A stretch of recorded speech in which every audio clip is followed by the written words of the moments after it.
Alright, draft physics video. Two slit, sort of. And I think I've got the final solution.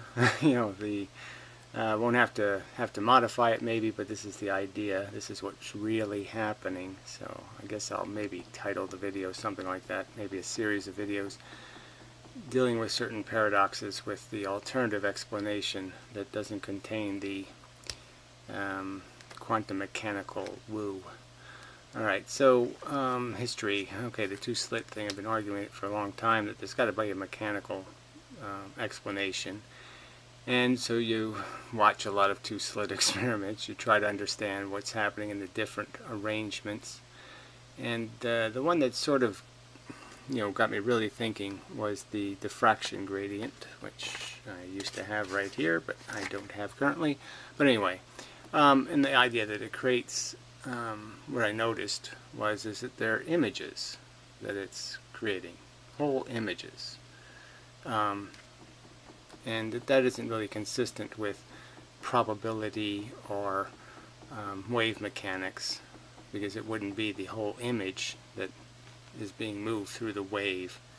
It doesn't provide. It only provides, like, say, half of a lens. So it wouldn't be able to carry the whole image through the wave. Well, anyway, so that said something to me, and it said, and then I thought about Young's experiment, as I was able to see what Young saw. In a sense, I think I saw some drawings of it, and there were circles, like images of the sun, is what it looked like. And it was done with white light, so the only shift was the blue and red shift. And that got me to think also, well, those are just images of the sun. And the bars in the traditional two-slit and single-slit pattern, using these cut rectangles sort of thing, are just so reminiscent of, well, yeah, that's an image of the opening, the slit opening, essentially. And so anyway, I've been trying to think of this mechanical explanation versus the photon probability blah blah blah. And so yeah, I sort of had it before. I just didn't think it through far enough to get it. It's so obvious, really. So anyway, this is the game here, really. So this is just a drawing of the single slit, and what is clear is also the understanding that when objects are brought close to each other, there's a tendency, there's even an obligation for one of them to become a positive pole, one to become a negative pole. And in traditional magnetism, there'll always be these field lines that are created by interactions between charges, things that have charge. And so those lines are sort of traditional and obvious, and I would argue that electrons line up on those lines. Electrons are monopoles, and they'll be obedient to those field lines, just like an iron filing will be obedient. The only difference would be as electrons don't have to align themselves in any particular way. They just have to be in a position. So the argument is that there are such circumstances here, these field lines, and the electrons are lined up on them. And what's happening is there's essentially two lenses, or there are two sides to a lens. And depending on where the photon intersects with an electron, whether it's early or late, will dictate whether it's going to go left or right. So you can tell by the angles here. So if you thought of these as triangles, just to make it easier to see, it's like a prism almost. And it will bounce off at the appropriate angle. So something coming in this side that hits early, that hits an electron early. See, the electrons aren't dense, so there's like a 10% chance of a photon hitting an electron, say, as it travels through each one of these, past each one of these lines, let's say, and it's probably less than that, so whatever, 2% chance. And so the photons, it'll be 50-50 almost, something like that. Whether they will, well, I guess I'll have to work that probability out, but anyway, where they'll hit an electron. The density is equal between them totally, so there's no way to hit more here than here, in the sense that you'd run out of density of electrons. So anyway,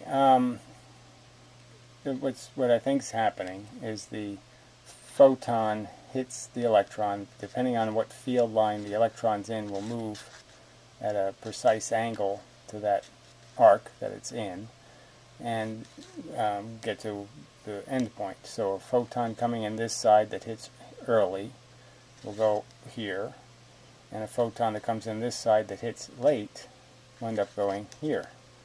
And then you'll end up with this image of essentially the slit here, if you add up all the probabilities. The light can only go to these specific locations because of the angles that the electrons are positioned at. The electrons are spaced precisely based on their repulsion from each other. And so you're really seeing that the separation is really just an example of the electron's repulsion. But likewise, the stuff that ends up over here just hits early on this side, ends up over here, hits late, it ends up over here. So these bar pattern that you see, and obviously the one in the middle is the strong one, because most of the photons just go straight through. So for the two-slit experiment, you just double this, and the fact is the distance between the slits is so small compared to the targets traditionally seen that you'd never notice that they were slightly off. That they were a nanometer or whatever displaced, a micro, whatever you call it, a tenth of a millimeter of difference you're not going to detect at 3 or 4 meters in terms of where we resolve the image. Now, a test for this would be, it's like I was thinking about the lasers that shoot a star field. And what they're basically doing is taking the image of a star, just a cutout, and making the laser go through the cutout, and then they're putting it through a diffraction gradient. So the star ends up going in all the different locations. And that's all that's really happening with this light experiment. There's no wave probability thing. There's none of that stuff that's happening. It's just a mechanical byproduct.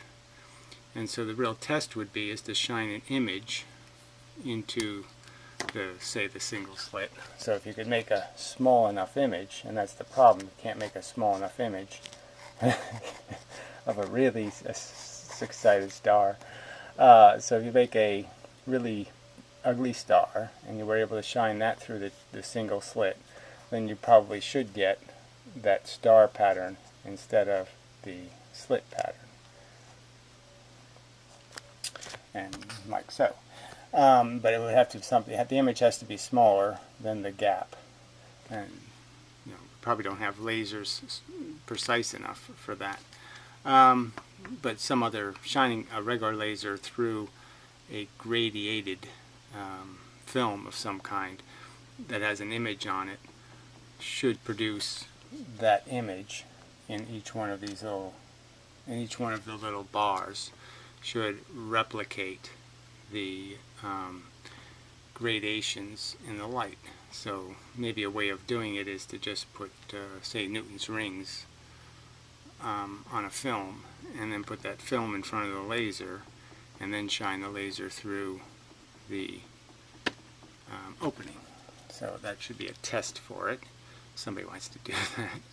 I should be able to figure out a way to do it, and just confirm what I think is already, I just think it's made evident already, but that would certainly be confirmation for anybody who's saying these aren't images of the slit.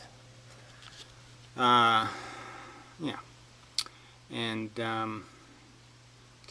so the single needle thing, I mean the two slit is both, is in some sense the same thing as putting a single needle, because often when they do the math, they just ignore this distance, the slit distance. So they're really just dealing with the size of this impediment. And what happens is when you shine light on this surface, you're likely creating a charge. So you end up with the same field lines and the same basic effect, where when the light hits the ones going this way, it bends that way. When the light hits the ones going this way, it goes that way. And the light from this side will hit both of those, go both of those directions. So it works for all the multiple slit scenarios. So the other thing it would sort of explain is that as you make the slits closer and closer together, the field lines would bulge more and more, and it could be argued that they become less and less numerous. So when the two slits, or the single slits, are opened wide, there's more lines and they're less arced. I'm drawing it. Yeah. Just not drawing it very well. My paper's moving.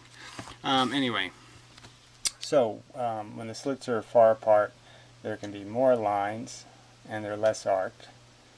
When they're close together, when you push them close together, they bulge more, which means you'll have further spread, wider angles. So you can kind of get that. The angles get wider and wider, bigger and bigger as you bring them closer and closer together, because you get more and more bulge.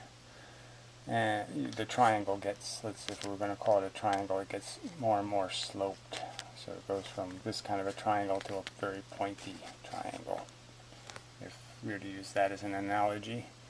And so the more lines would represent more bands. So the more lines you see is because there's less arc and there's more lines are able to be maintained, whereas it gets more and more bulgy, the distance gets too far here to maintain those field lines, and so they break down.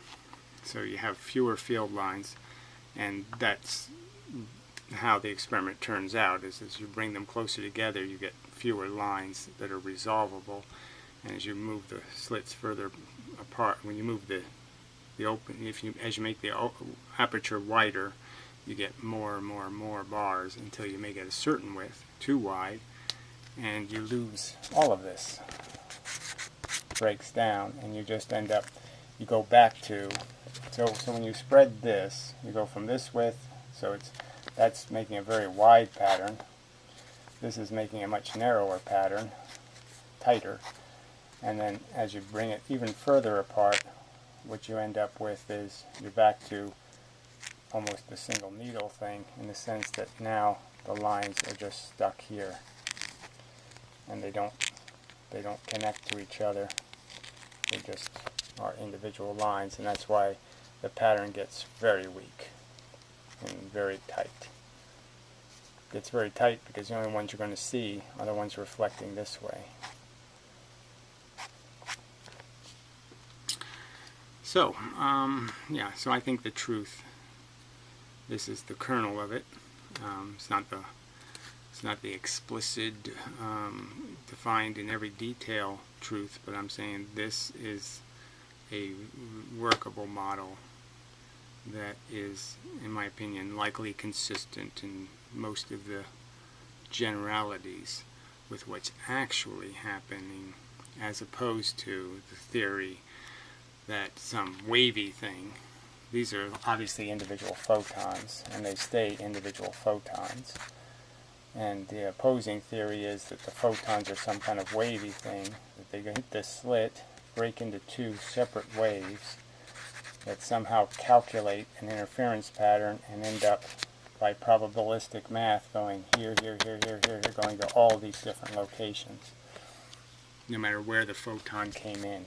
So the photon comes in here, probabilistic math, it goes to all these locations. Comes in here, probabilistic math, it goes to all these locations. where clearly that would destroy all the continuity of any image. So the fact that a diffraction grating kind of gives it away already is really replicating images at different locations indicates that that probability theory can't be right, because it wouldn't maintain an image's quality, because it doesn't care where the photon goes in, and it doesn't. So the consistency of the image, let's call it 1 to 10. When there's an image made out of this, it's rigid.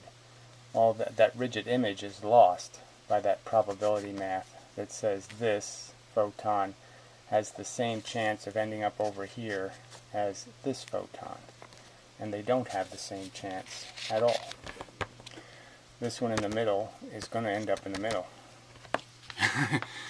It doesn't have any hope of doing anything else because there's no angle to the middle bulge. So if it misses all the electrons, it's going to end up here, and if it hits an electron, it's going to end up here. And that's not true in their theory. Alright, so we'll keep it short and something like that. I don't think I have to beat it to death, but I'm just doing it for the sake of saying I think I got it. This is the one. This is the model that'll explain it. So look at it again. This is it. That's two slit mechanics. Just showing you the one side. Like I said, the two slits would be right next to each other. So this little bit of distance, so if you draw the same thing and there are these parallel lines, it's such a tiny amount of distance at the distance you're going to see it at. The place where you're resolving it is, you're talking about it being, 2 feet across or something. It could be. You're not going to see the 1/2 of a millimeter or the 1/4 or the 1/10 of a millimeter from something that's 2 feet wide. You're not going to be able to tell that I changed it by a 1/10 of a millimeter. Alright, so that's enough, I think. So, until next time and such.